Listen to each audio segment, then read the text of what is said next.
way. So, simula sa pagpili ng mga ingredients hanggang sa pagluluto, yung makaluma ang ginagamit namin. Anong ibig sabihin nun? Ibig sabihin nun, hindi kami gumagamit ng mga instant. Like for example, ang sinigang namin talagang sampalok siya, kamyas, or bayabas. Okay? Ang juice namin, it's also natural. We have buko juice, lemongrass tea. So yung pinaka-iced tea namin, which is lemongrass tea, we really boil tanglat. So it's really organic and fresh. Okay, so, and also, yung sabi ko nga, traditional way of cooking, when we cook our food, like for example, yung mga kare-kare o asado, caldereta, we use the old method of cooking, which is, nagsasampot siya, nagpababad, nagpapakulo, nagpa-parboil before cooking.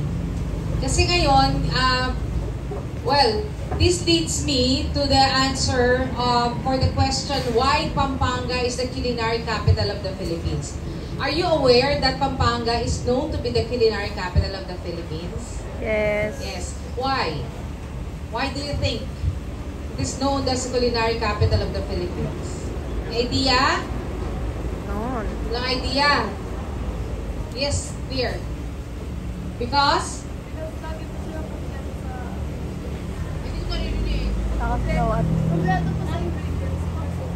Yes. So, pag kumpleto ang ingredients, ibig sabihin masarap yung pagkain, di ba? So, we are known to be the culinary capital of the Philippines kasi masarap daw ang pagkain sa Pampanga. Ang mga Kapampangan daw marunong magluto. Diba? Eh bakit? Pare-pareho lang naman tayo na, di ba? Ang ingredients available na to everyone.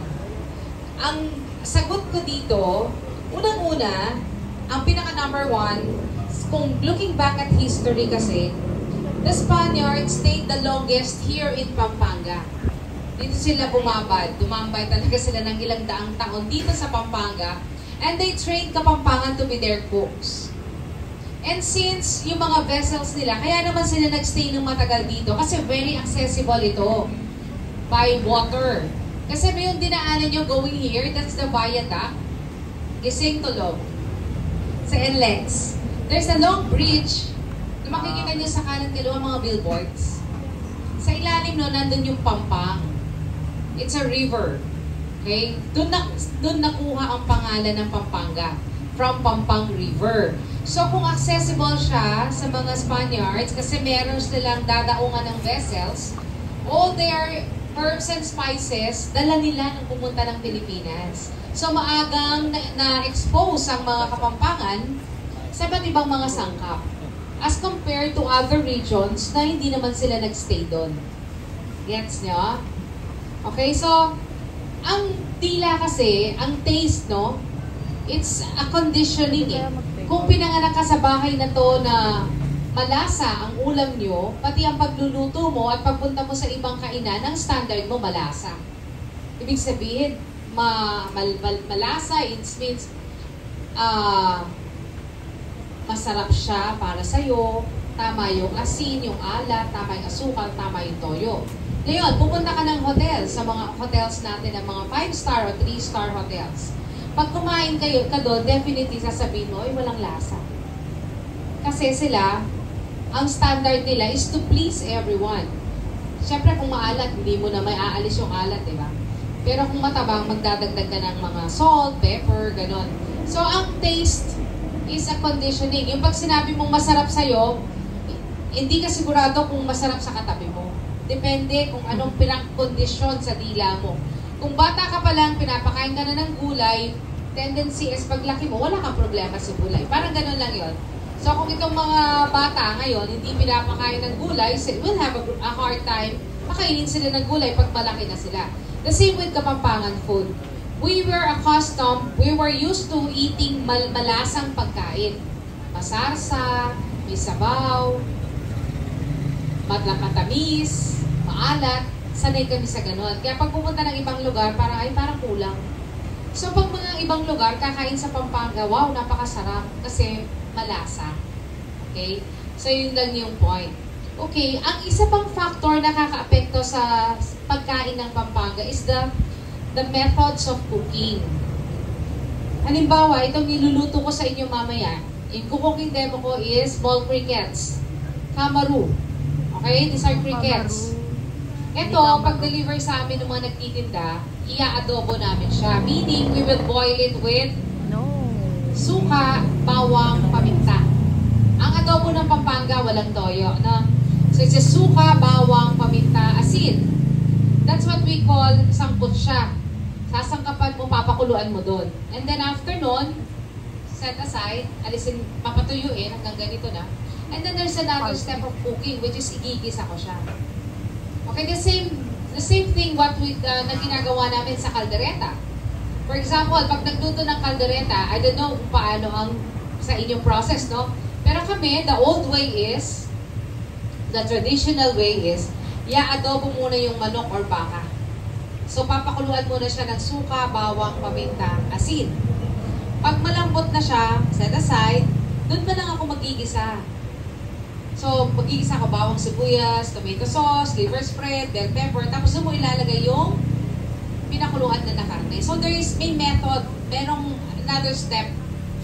And you know, that step, kahit humahaba, it brings out the taste, yung talagang lasa ng ulam. I'm sure meron siyang ibang lasa. Kesa sa kung diniretso ko na lang siya na, but ma, pwede naman eh. Gisa na natin bawang sibuyas, lagay natin ng manok o baka, palambutin natin, lagay tomato sauce. Hindi. May ibang lasa. So, yun ang na-explain ko bakit may kakaiba sa pagluluto, sa pagkain ng Pampanga. Kasi maraming steps. We don't shortcut. And also, we are very particular with brands. Halimbawa, anong toyo nyo sa bahay? Silver Swan. Shal. Ay ba? Datong puti, di ba? O, tapos meron yung Kikoman. Wow. Sa light soy sauce. Yung isa, yung pinakamahal, yung coconut brand. Okay, na toyo. Pag nagluto kami, dapat kung ano yung ginamit from the start, yun parati. Pag nawala kasi yun, pag nag-iba ng brand, mag-iba ng lasa. So, very particular din kami sa lasa. Okay? So, ngayon, di naman ibig sabihin na ang Pampanga ay pagkain nila puro magarbo. Like mga bringhe, asado, embutido, morcon, hindi naman puro ganon. Ang ipapakita ko sa inyo, yung pang araw-araw. Like for our soup, we'll be cooking swam na mais. I'm sure, kaya ako nagluto ng na mais because you can do it sa bahay nyo. What is swam? Kasi hindi ako sure kung kakain kayo ng crickets o kung may crickets sa bahay nyo, di ba? So, swam na mais, I'll be using the white native corn. De-demo ko siya ngayon and then siya yung soup nyo mamaya sa pagkain nyo. Okay? Para matikman nyo. Okay? So, ang pagkain Pampanga, abundancy, fiestas. On the other hand, meron din kami pang-famine, poverty, bawa, o nagkagera, walang makain. Natutong kumain ng mga tao ng crickets or palaka. Okay? So, ngayon, yun ang ide-demo ko. Let's start with crickets. Ang mold crickets nakukuha sa palayan, kinukuha mano-mano isa-isa. Kaya siguro ngayon, actually sabi noon pagkain to ng mga mahihirap walang pambili. Pero ngayon baliktad. Kasi 1,500 ang kilo nitong kamaru na to ng crickets. Hindi nyo na kailangan mag-ibang bansa para makakain ng insekto. Dito lang, meron na. Okay, so I encourage you to taste. To try it. Okay? So, kung may imagine, ang pangit na.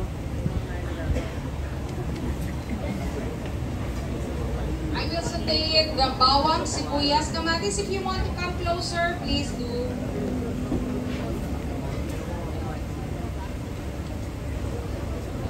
Bawang, sibuyas.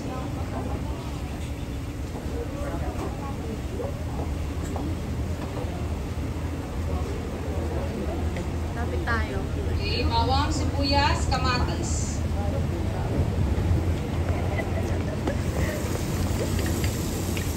Labo. Yan. Okay. Sabi nila lumabo.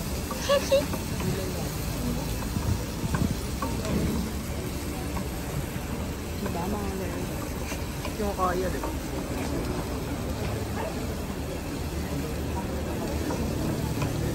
Baka ng kamatis. Bawang sibuyas, kamatis, and then I'll put the tamaro. Kaso hindi ako nakain yan. Eh, Okay, yan pala yung tapos, kakainin. lagyan ko ng konting patis. Wow!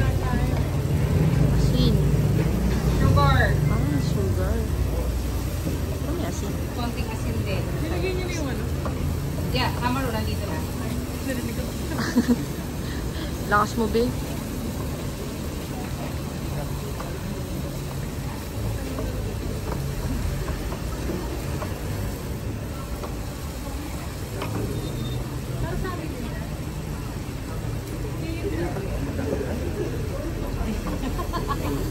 Para sa kapitolyo.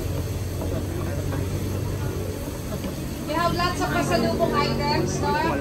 Kung gusto nyo magpasalubong, marami kami pasalubong items. Pwede po kamaro. Okay. So, Yung gusto ng lolo ko. anong pinaka-importante pag nagluluto? Titikman, tama. Lasa.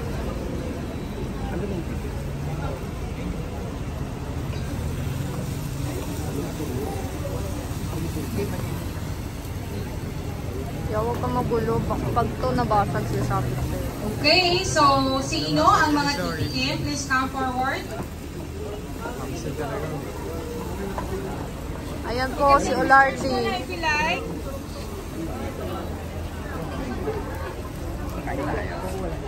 Yeah, please. Okay, give it sa likod. Sa likod. Sa ibang, ayan, yan, the other side. There. Gusto ka mag-picture mo. Kakain na ako. Kunin ko kaya yung buong plato. Go. Please, guys. Sines. Hello.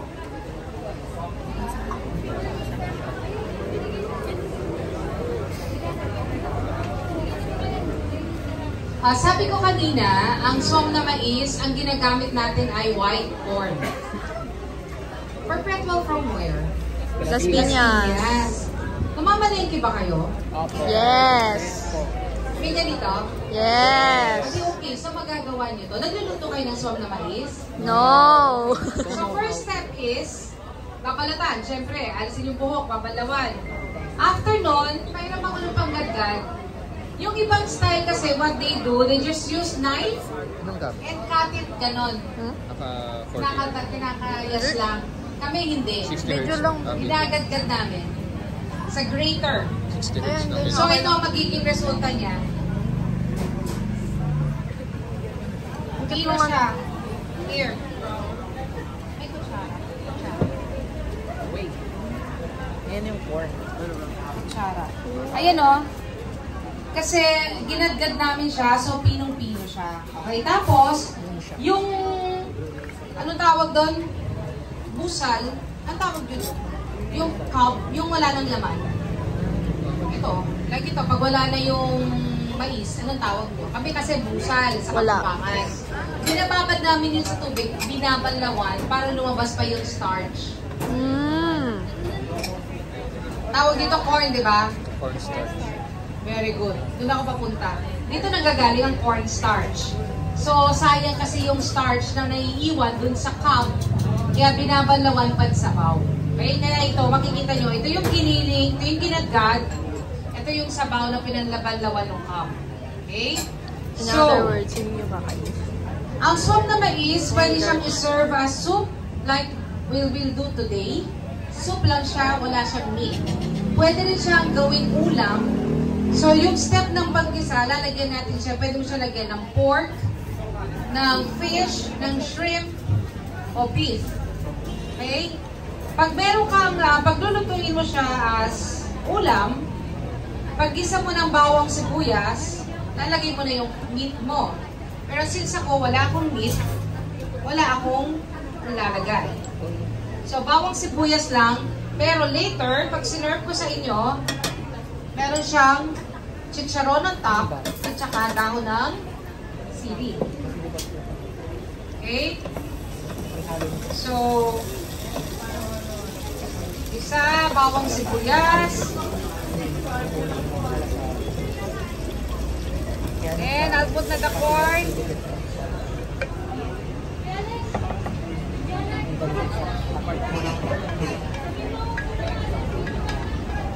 Ayan o, sobrang starchy ng corn. Wala tayong ilalagay dito pero lalapot siya again because of cornstarch. So pag nagluluto ako ng som na mais, hindi ko muna agad sinasabawan ng marami. Hintayin natin yung meat niya na mag-translucent para lutong-luto. Kasi pag nilagay mo agad ng sabaw, minsan nalasang sariwa yung corn.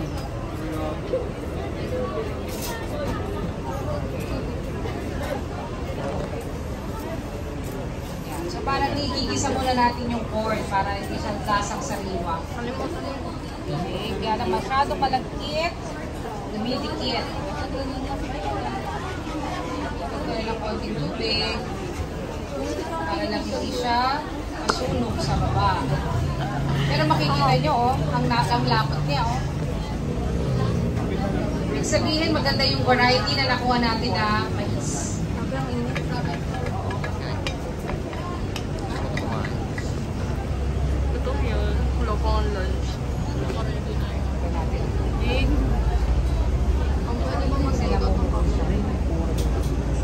Bukan isang spoon. Masarap na ito. Masarap. Naamoy nyo? Natry mo? Si Ma'am pa ba? Eh, yung lapot niya,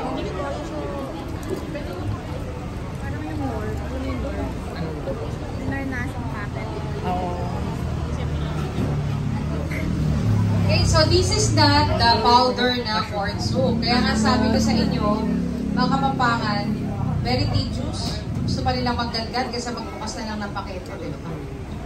Pero, syempre, iba yun. When you spend time cooking, may kasamang pagmamahal yun.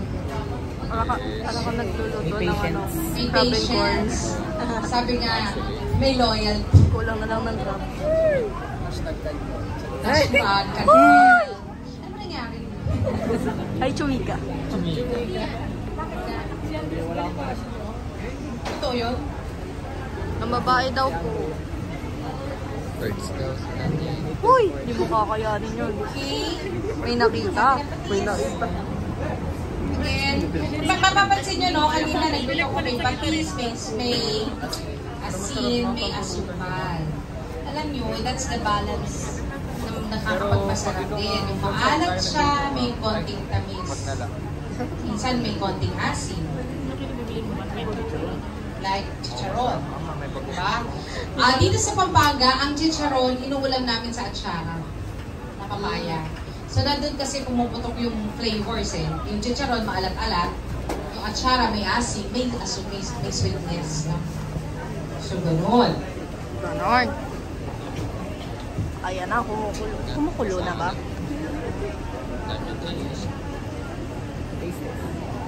Parang si Conce. Uy!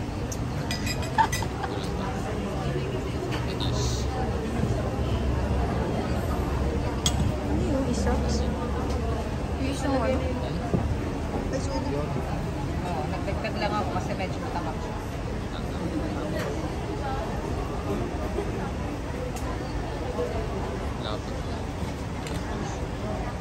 Alam mo, yung mga nagluluto namin dito, araw-araw niluluto na nila. Pero pag hindi tinitikman, minsan Wala. may sumasabat lang. Pero na pagluluto, kahit may recipe ka na, hindi mo pa rin mapaperfect kung hindi mo titikman. Kasi iba-iba yung lasa ng ingredients, hindi mo pare-pareho ng babali. Kaya yung pinalabasan ng salsa verde nung nakaraan, sobrang asin ng iba. Iba, sakto lang. Buti absent ako. Buti na lang paella kami. Yung salsa verde may naging lasang lasang Indian. Kaya nilagyan ng newbie. Spanish to. Kamali. Sa laboratory namin. Ayun. So as we were saying here, pinaka-importante po na bago nyo serve yung pagkain, titikman nyo. Kasi may mga minsan nagkakamali po. May kulang, gano'n. Kahit sinabi mo ang ingredient, 1 tablespoon, hindi naman pare-parehong lasa. sulo. Siya yung... Hindi po siya dagdagan ng parang seafood. Yes, oo. Kung ulam mo siya, pwede maglagay ng shrimp. Malapit lang po ba siya sa crab. Crab stick po. Malapit na Pwede, sa parang may crab and corn ka na nun. Basic. Tama, alam ko na alam. Dahil dyan, magdadala ka next. niluto yung Ignore na nor. lang ba? Nor pala yan. Oo, kasi nga, Ignore na lang. ngayon, isi-serve ko siya as soup lang. Pero masarap din siya ng ulam. From the bawang sibuyas, lagay mo manok. Bawang sibuyas, pag nag-iisa ka, lagay mo hipon, lagay mo crabs. Pwede. Sarap na pala natin. Kulang na lang crab. Don't worry, kasi ito yung soup nyo. Tikman na yan, oy. Okay. Chicharon pa. Ay! Sorry, ikaw yun Hindi ako yun So, kita nyo yung lapot. Wala naman tayo nilagay na harina kasi nga, cornstarch na siya. Oh, lapot, oh. Uy, grabe, oh. Sarap. Ang bango. Okay. Crockett egg. Dahon ng sili, hindi ko na niluluto kasi mainit, maluluto rin dyan. Tapos, itatap ko siya ng Charot. charon. Oh, Sarap. Okay? oh. Okay. O, diba? Naganda na? Baked. Okay. So, there you go. Yan yung swam na mais.